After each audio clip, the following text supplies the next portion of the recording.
Great. So if we can all rise for the Pledge of Allegiance, please. Pledge allegiance to the flag Of the United States of America, to the republic for which it stands, one nation, under God, indivisible, with liberty and justice for all. Thank you. If I can have a motion to accept tonight's agenda, please. So moved.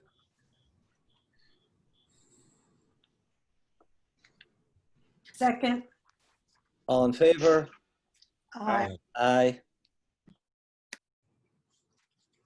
So I think, Dr. Harrison, over to you for district updates. Yes, good evening, everyone. And I can say with great enthusiasm that we are thrilled to have welcomed back students to in-person learning after a 6-month hiatus.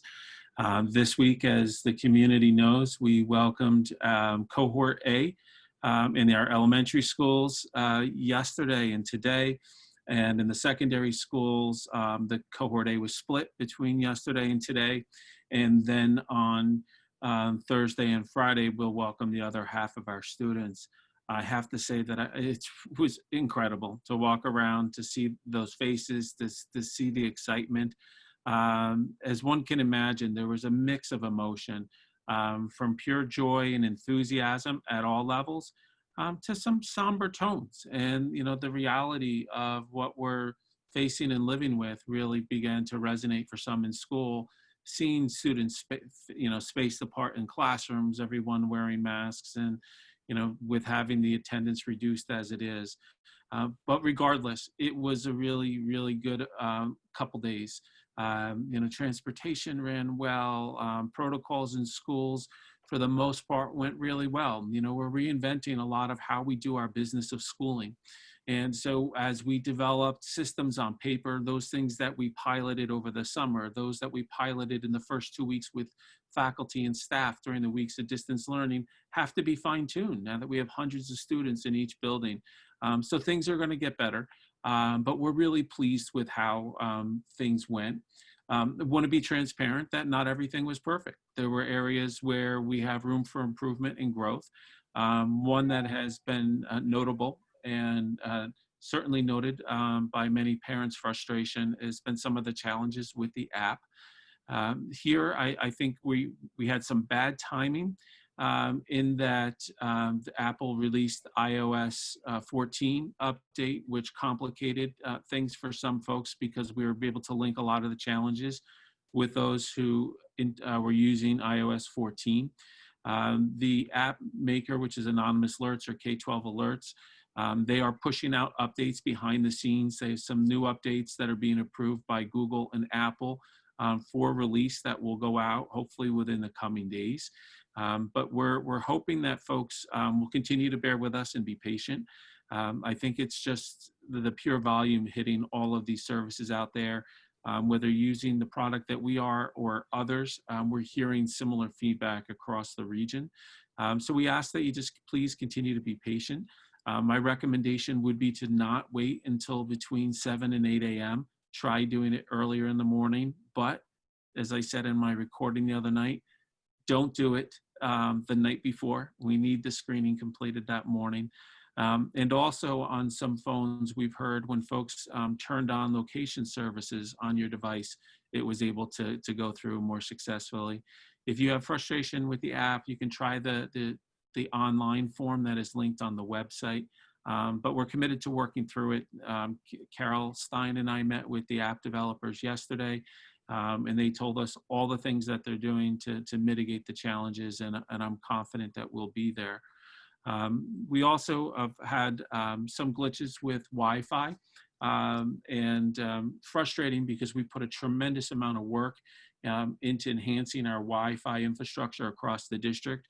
At the campus, we essentially installed a whole new Wi-Fi system that would increase the level of coverage, reduce the volume that was being driven to particular places with all top-end technology, and installed access points in areas that were once dark or were a little foggy before. We did the same type of work at each of the elementary schools. The challenge we've run into is that, as you can imagine, just like when you buy a new smartphone or a computer for yourself, you take it out of the box, you plug it in, and the minute you connect it to the internet, that when you when you plug it in, it needs updates. Well, the actual devices, not the access points themselves, those that work with all the access points needed updates. And we had challenges with them that the updates weren't taking. So we're having sporadic drops of service in certain areas of the building, and it wasn't consistent. So the reason the board actually is meeting fully virtually tonight is because we shut down our Wi-Fi across the district this afternoon and went through a 4-hour process where we had the manufacturer working with our great IT department and doing all kinds of testing and manual updates. And I received a text just a short time ago that the process was completed and appears to be successful. So we'll keep our fingers crossed that we'll be in really good shape moving forward. One other area that we've been working on is the traffic at Dalles Lane. There was a lot of congestion yesterday, being a first day of school, and the parent vehicle traffic in school buses became a little bottlenecked at in the midday between the shifts between the AM and PM sessions for kindergarten and first grade. Second day, day 2 was much better. I anticipate that on Thursday, it'll be a little more complicated because we'll have more parents wanting to drive, and that first day is going to be a little slower. My recommendation here is everybody just be patient. Please look for the communications from Dr. Cantor. There will be another communication that'll come out tomorrow as a reminder. What we really need to do for this to be successful, and this is how things played out for us today, was that we need to stagger bus arrival and parent drivers to different times. So we're asking that the buses be permitted in first and out first, and then parents will be able to come through. If parents can't wait, we're going to ask that you park on a side street until such time that the buses are able to enter and exit. If we're not doing that, we're going to really have traffic on the campus. I want to give some thanks to the Irvington Police Department. I spoke with Chief Cerrone today, who is going to lend support in helping direct traffic until we work through those kinks. But ultimately, we are really pleased to see much better traffic patterns today, and I want to thank our parent community for their cooperation and support in helping provide for not only a safe environment, but one where we're able to move vehicles through the school campus in a much more rapid fashion. Finally, related to the opening itself, we're pleased that we're able to hire monitors to cover for our teachers that are out on medical accommodations or that are teaching remotely. However, at this time, we still have limited substitute teachers. So we are looking for substitutes. If anyone is interested, please go to the district website, Human Resources, and there's information there on how to apply, or call our Human Resources office, because we definitely will need substitute teachers this year. You pay $125 a day and you'll get some great experience in an awesome school district. And the only other thing that I want to say regarding the opening itself, we're working through athletic planning. We're going to see our low to moderate contact sports be able to begin practicing and tryouts on the 29th. Right now, we're seeing the high contact sports, or the high risk sports, which would be, as it would affect Irvington, would be football and volleyball, will move to essentially a 4th season that will be held in the spring between winter sports and traditional spring sports for an abbreviated season that will run March to mid-April. So more details will come out from that from our athletic office. Our section still has not made a decision on modified sports. Once that information is available, we certainly will communicate it with our middle school community. And then the last thing that I do want to share, and something that we've been working on, and I'm proud to announce this partnership, that the JCC has rolled out a new program that they've announced just today, entitled Almost School. It's a childcare program that is designed to be able to support families that have childcare needs during the school day, whether their children are a hybrid or 100% remote model. They have a program that they are kicking off that will provide appropriate levels of supervision with all of the DOH standards in place. I'm really pleased in how they responded and their real interest in supporting our community. It wasn't all that long ago that I reached out to them and asked if they'd be interested in this. And their entire staff, starting with the board members there, Peter Bork, I want to give my shout out and thanks to him for helping getting the conversations going. But from day one, they were very eager to put this together. They then reached out to Terrytown to measure the interest there. And once they saw it was there as well, they began planning the program that we now see before us. I sent out a communication this afternoon. I know the JCC sent something out today. Actually, in 9 minutes, they're having an online information session. So if you're looking for that info, please check out the details that are posted on the website, the email I sent out today, and of course on our Facebook page. So I just want to give a real thanks to everybody at the JCC for really stepping up, partnering with me, partnering with our school community to provide this much needed valued service. So my thanks to them. And then finally, just real thanks to all of our faculty and staff. Our teachers, our staff, our administrators, our custodians have been doing an amazing job. Their patience, their diligence, their enthusiasm has been awe-inspiring. And I can say today in a meeting at the end of the day, I looked at Carol and Mary, who are in a meeting with me and some of our faculty members, teachers saying, I wish the kids were going to be in tomorrow, and recognizing how much they're enjoying that interpersonal communication and that contact with the children. So we're off to a very good start. We know it's going to get better. We know that there's going to be complicated times before us. There will be cases of COVID that surface, but we're going to follow all those protocols. But on our journey through this fall and winter and however long this may take us, I really need to call upon our entire community to make sure you do your part. You know, we're working hard in the schools to make sure our students are socially distanced. We have all kinds of safety protocols in place. Everybody's wearing masks, washing hands, hand sanitizer. But we need to make sure that you're doing your part, and that when your kids are outside of school, please have them socially distanced. They can be with their friends and chat and play, but have them socially distanced. Have them wearing masks. You know, it was just last week at Main Street School one afternoon, there had to be 30 kids outside playing basketball, playing on the playground. And I would say, you know, maybe a third of them had masks on.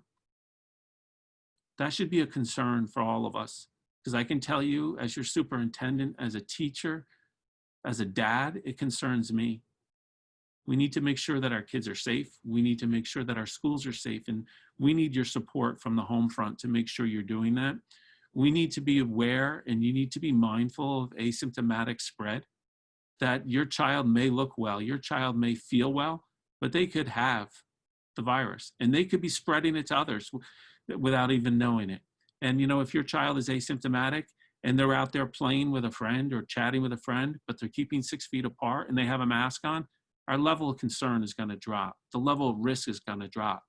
So parents, please step up, do your part. Let's make sure your kids are well. Let's make sure that what you're doing is keeping my teachers well. I don't want any staff members in our school sick. I don't want you sick. I don't want our kids sick. So please make sure they have a mask. Let's go outside, have fun, go on the bike ride, but make sure we're washing our hands, wearing a mask, and keeping a distance. We can't police everybody from the school. When we're seeing people, we're walking out our doors here on the Dalles Lane campus. We have staff going out on the track, telling people to spread out on the track that are running. Joyce Chapnick and her custodians are going out at Main Street, telling people to spread out after hours. We're asking where your masks are, but we can't do it ourselves. So do your part. Let's keep everybody safe, keep everyone healthy, wash your hands, social distance, wear a mask, and please just make sure you're educating yourself. Look at the resources on our website, look at the communications we continue to send out, and let's make sure that you're aware of the concerns of asymptomatic spread and how it's going to affect all of us. So not to end on a down note, but like we all got to jump in and do it right now. And I ask for your support. I continue to thank you for your trust and all the encouragement that you've provided to me personally and to our faculty and staff. Know that it's really appreciated. And we're just thrilled to be working with your kids and to be working in such an amazing school community. Thanks. Thank you, Dr. Harrison. Excuse me. I'm trying to pull up the agenda. I don't think we had committee reports or anything on it today, Nope. do we, Dr. Harrison? No, not Okay, today. so now we're going to move on to our period for community comment. So if there's anyone in the community who'd like to make a comment, now's the time. If you put your name and address in the Q&A, you'll then be recognized to speak. Remember that our policy is to try to keep your remarks to 3 minutes or less. And so if there's anyone who has a comment at this time, please let us know.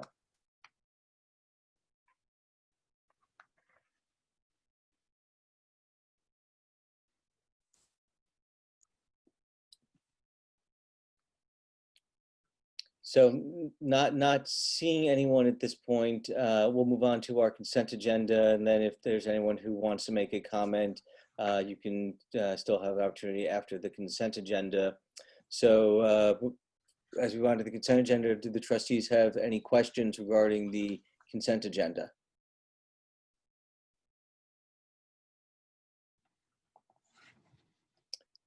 Hearing none, can we have a motion to accept the consent agenda, please?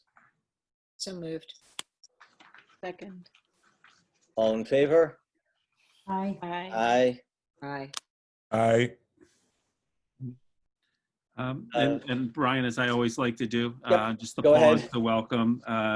We have so many new staff members that we're appointing, and notably the number of monitors, which have really been an impressive group of folks so far that were just hired really in the last week. They attended a professional learning experience on Thursday, and Friday were immediately engaged in their building level work and starting to work with their partner teachers. I want to thank Mary Ellis, Jay Stromwasser, I'm trying to think who I'm missing, Lisa Tortora, Carol Stein, and a cast of thousands of others here that threw together on short notice a great professional learning experience to orient them all to the school district. And they're a group of great people that are really here motivated to do good work and build a relationship with our school district and to support our students. I also want to welcome back April Morales. April will be a leave replacement psychologist at the high school. April did her internship here on the campus last year, so it's exciting to see her return to continue her work here in Irvington. But just a nice welcome to everybody.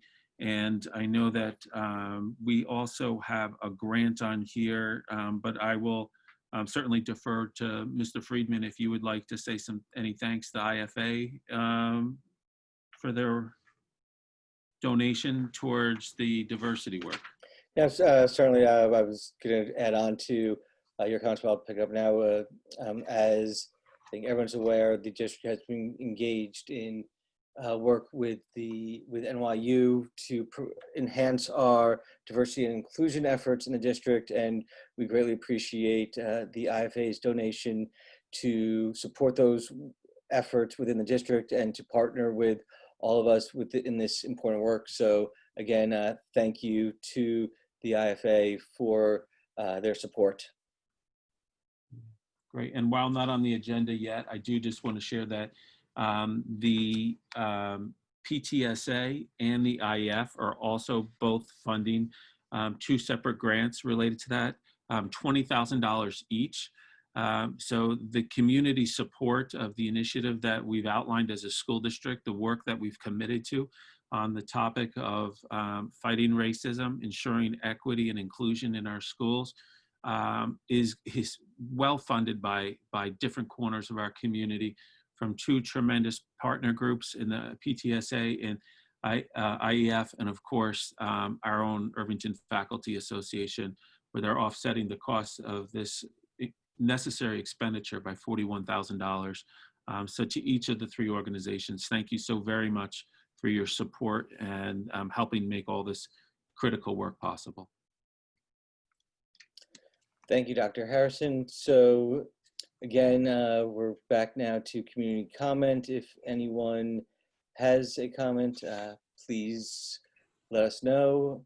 So I'll just pause for a moment to see if there's anyone who wants to comment before we adjourn tonight's meeting.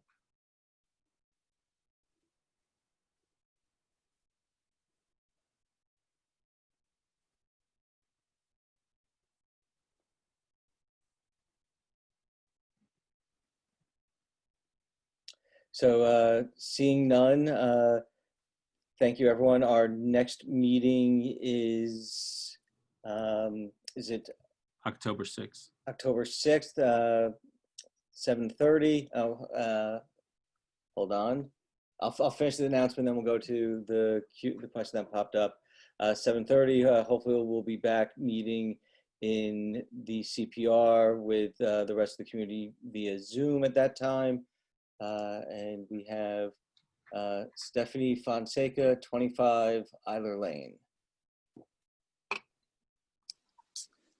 Hi, everyone. Thank you. I'm so sorry for typing in at the last moment. I wanted to first thank the administration and all the teachers and everyone who's put, even the BOE, you guys have been putting in so much time and effort to reopening, and it really was just, for the most part, an excellent experience for my children.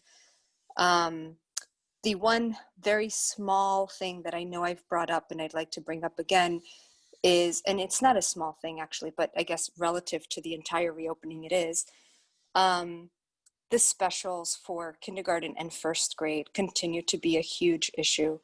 My first grader came home today and told me, and he's in cohort 8, he was at school, and he told me that library was very boring today because he couldn't hear what Miss Samaniego was saying on the smart board. And he was in school. And that's a problem for me because we're sending our child, risking, increased risk by sending him to school. And it's still reflective of what our experience was in the spring. And so I'm hoping that you will again, please take into consideration that we value the specials, that is undeniable as a community, but from my analysis of what the proposed AA Flex BB schedule was for K1 and what it is now with AM PM, we have lost some significant amount of instructional time for literacy and math, and specials have remained the same. And so if you look at it from that perspective, we are actually saying in Irvington that specials are more important than our core curriculum. And I would urge you to please take a look at that. Great. Thank you for the feedback, as always, Stephanie. I would ask for your continued patience. We're 2 days into the experience, and we fully expect that things are going to continue to improve. There's tweaks being made in what we're doing each and every day. So I hope to win your support in this area, but we're all going to have to take our time and be a little patient with it for a while. No, Dr. Harrison, I am patient. I don't think it's day 2. This is the 3rd week of school. This was an issue while our children were remote learning as well. All right. Well, we appreciate your feedback and know that we value all that you have to offer. Thank you, Stephanie. Thank you. Well, seeing no other comments, can I have a motion to adjourn this meeting to move to executive session to discuss pending litigation? So moved. Second. All in favor? Aye. Aye. Thank you, everyone. Good night and see you in 2 weeks. Have a good night.